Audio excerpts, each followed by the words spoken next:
Nanalangin ka na ba ng buong puso?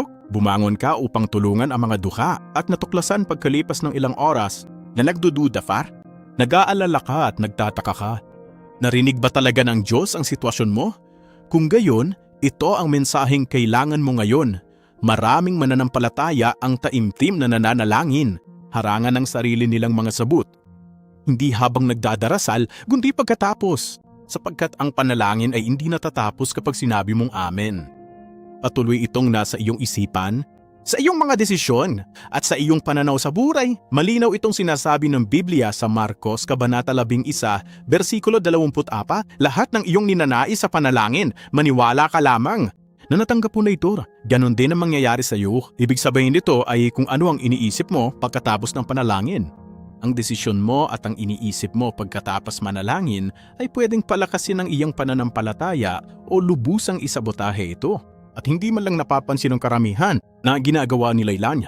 Kaya nga pinag-uusapan natin ang 6 na pagkakamali na yun at na hindi mo dapat gawin pagkatapos ng panalangin.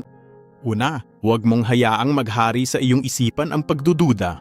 Ang pag-agaw ng kapangyarihan ang pinakatahimik na pagkakamali, pero pinakamapanira rin na iyong luluhod at mananalangin.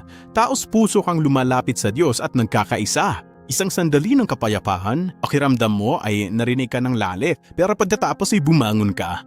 Babalik ka sa pang-araw-araw mong buhay at magsisimulang mag-isip-isip. Ang isip mo ang magiging sarili nitong hukom at magsisimula kang magpaka. Paano kung walang mangyari? Paano kung hindi iyon ang kalooban ng Diyos? Paano kung lumala pang sitwasyon bukas nang hindi mo namamalayan makakamit mo ang himala? Pinalaya ka sa espiritual na kaharian sa pananampalataya. Hawak mo ang iyong buhay sa gitna ng pag-aalinlangan. Sabi sa Santiago 1:6, ang nag-aalinlangan sa lahat ng paraan nito ay hindi matatagog. Dapat mong maunawaman. Ang pagdududa ay hindi lamang isang inosenteng kaisipan na dumadaan sa iyong isipan. Ito ay isang espiritual na salogin. Itong eksaktong saldali kung saan ikaw ang magpapasa sa lohika kung ano ang nakikita ng iyong pisikal na mga mata. Magtiwala ng higit pa sa pangako na ibinigay sa iyo ng Diyos. Ang pananampalataya ay nagpapaliwanag. Tapos na to, may bulong mang duda. Hindi pa ka nakikita. Ang pagduda matapos manalangin ay parang pagtatanim ng buto sa lupa araw-araw. Maghukay muli para makita kung lumaki na siya. Sa ganitong paraan ay hindi ito kailanman mamumunga dahil sa pilitang hinarang mo ang proseso. Ang mga sagot ng Diyos ay kadalasang nabubunyag sa hindi nakikita bago sila magpakita. Pagkatapos ng panalangin, hindi mo responsibilidad upang tanungin ang Diyos. Ang iyong gawain ay panatilihing buo ang iyong mga paniniwala. Kapag ang takot ay kumatok sa pinto ng iyong isipan, huwag silang papasuging.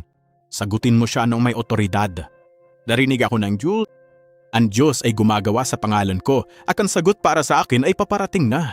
Pangalawa, huwag kailanman tumira ng direkta malapit sa taliwas sa hiniling uma. Mas lagana pang mali na ito kaysa sa tila. Ito ang sanhi ng espiritual na pagtigil. Marami ang taimtim na nananalangin pero walang pagbabago sa buhay. Ang hiniling lang nila ay kabaliktaran pala. Sa madaling salita, gusto nila ang mga bunga ng pananampalataya nang walang obligasyong magkaisa. Hinihiling nila sa Diyos na bigyan ng kapayapaan ang kanilang pamilya.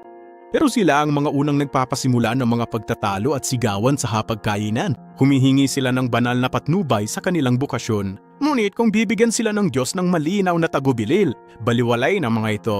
Dahil masyadong hindi komportable, ikaw ang panalangin hindi kailanman nilayon para maging dahilan.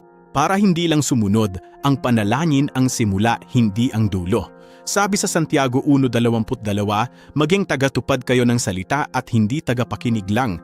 Gawin ito sa inyong araw-araw na buhay. Dapat itong patunayan ng iyong mga desisyon. Ang ipinaliwanag mo habang nakaluhod. Hindi lang salita ang naririnig ng Diyos sa iyong pagdadarasal. Maingat niyang pinagmamasdan kung paano ka maglakad.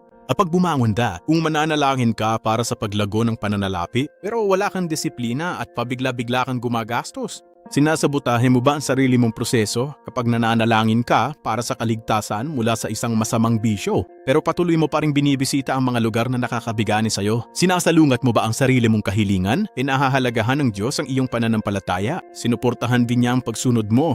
Tapat na suriin ang sarili matapos manalangin at itanong, nabubuhay ba ako ayon sa hiling ko sa Diyos dahil ang panalangin ay nagbubukas ng pinto? Pero ang integridad mo, ang mahalaga, anong nagpapadaan sa iyo? Pangatlo, Huwag kailanman subukang pabilisin ang tamang panahon ng Diyos. Yan ang bitag niyang pagkalinyap at palaging may mataas na presyo sa huli. Manalangin ka, iharap mo ang iyong kaso sa Diyos. Pero hindi ka lang makapaghintay at kapag ang mga araw, lumilipas ang oras at hindi mo nakikita ang mabilis na resulta na iyong inaasa. Ang takot ang kumokontrol. At sinimulan mong pilitin ang mga bagay-bagay. Gustong lutasin ang problema mismo, mas magkita kayo. Mga desisyong hindi napapanahon na naiimpluwensyahan ng emosyon. At magsisimula ka pagtulak ng mga pinto pabugasa na hindi pa binubuksan ng Diyos. At ang pinakamasama sa yahap, nagsisimula mo ng kumbinsihin ang sarili mo na ang Diyos, ang pansamantalang katahimikan ay hindi isang pangwakas na pagtanggi. Pero hindi lang yun. Sabi sa mga ngaral, 3:1, may panahon para sa lahat ng bagay.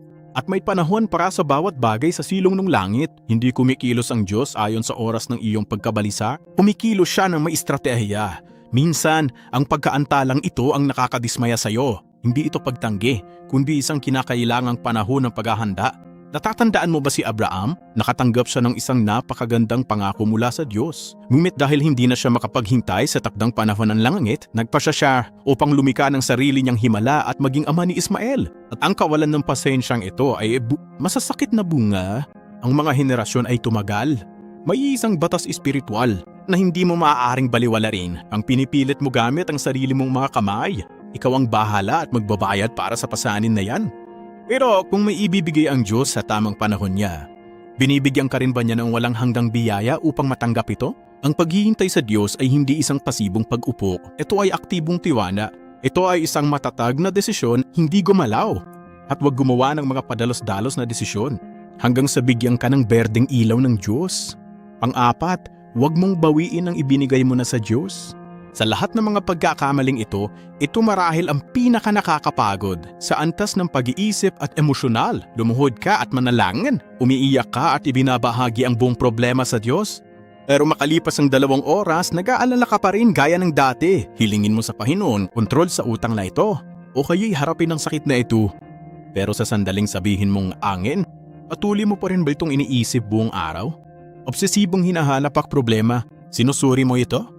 Ulit-ulit mo itong pinaulit-ulit sa isip mo. Iniisip mo ang pinakamasamang senaryong at nang hindi namamalayan, hindi mo ba talaga binitawan yun kahit kailan? Filipe Kabanata 4. Sinasabi sa atin ng versikulo 6 na dalhin natin ang atong mga kahilingan sa Diyos. Pero may dagdag na garantiya ang version 7. At ang kapayapaan ng Diyos ang magbabantay sa inyong mga puso. Sa tunay na panalangin, may palitang nangyayari. Ibigay ang iyong pasanin sa Diyos at kapalit ay ibibigay niya ang kapayapaan. Ito ang palitan niya. Pero kung ikaw ay mananalangin, pagkalipas ng 5 minuto, babalik ang pag-aalala. Pinipigilan mo ba ang transaksyon ito? Parang nag-check-in ka ng mabigat na bagahe sa airport, pero kinuha mo rin agad. Para dalhin ko ito sa buo biyahe. Walang saysay yan.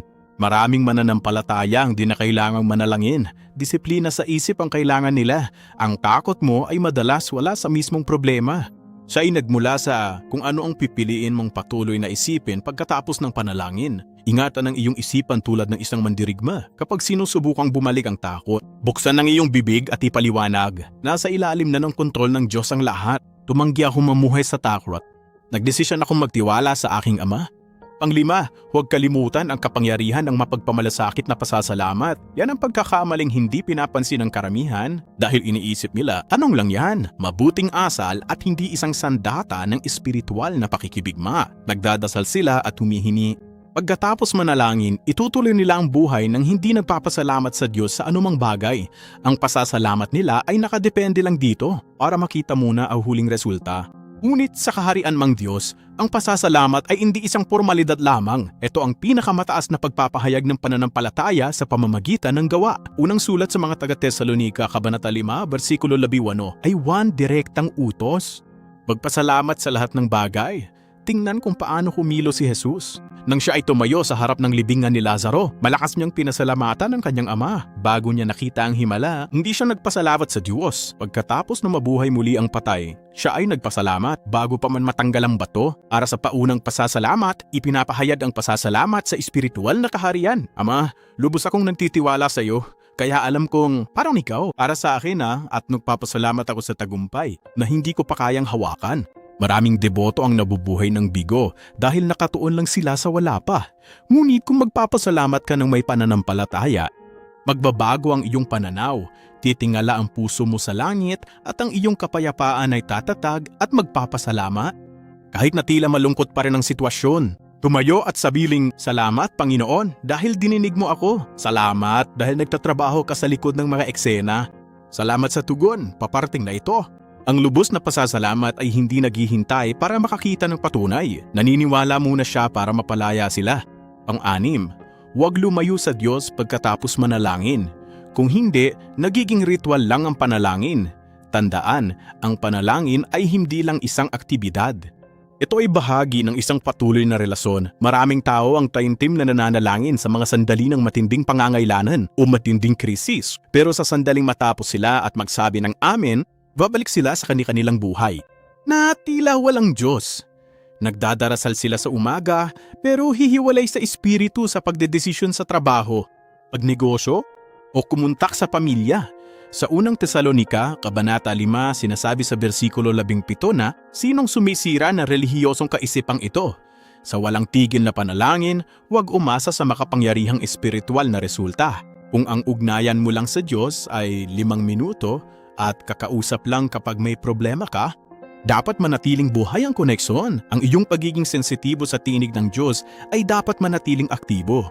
Habang nagmamaneho ka, habang nagtatrabaho ka at sa iyong pang-araw-araw na buhay, ang tunay na kapangyarihan ng isang mananampalataya ay wala sa iisal, kaganapan sa panalangin. Ito ay nakasalalay sa pagpapanatili ng walang patid, pakikisama sa Ana.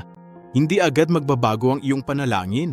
Hindi ito biglang nawawasak, kundi hinihina lang maliliit at tahimik na gawi na palaging paulit-ulit. Pero ngayon, pwede mo nang baguhin ang direksyon ng kwento mo dahil hindi lang iyong tungkol sa paggamit ng mga tamang salita kapag nananalangin. Tungkol ito sa pumumuhay at pag-iisip ng tama ayon sa panalangin. Kung itatama mo ang 6 na pagkakamaling ito, ang iyong pananampalataya ay lalakas. Magkakatugma ang iyong isipan at magsisimula ang iyong mga sagot upang maipakita ng malinaw ang kanilang mga sarili. Huwag kalimutang mag-subscribe sa aking YouTube channel para sa iba pang ganitong content. Salamat!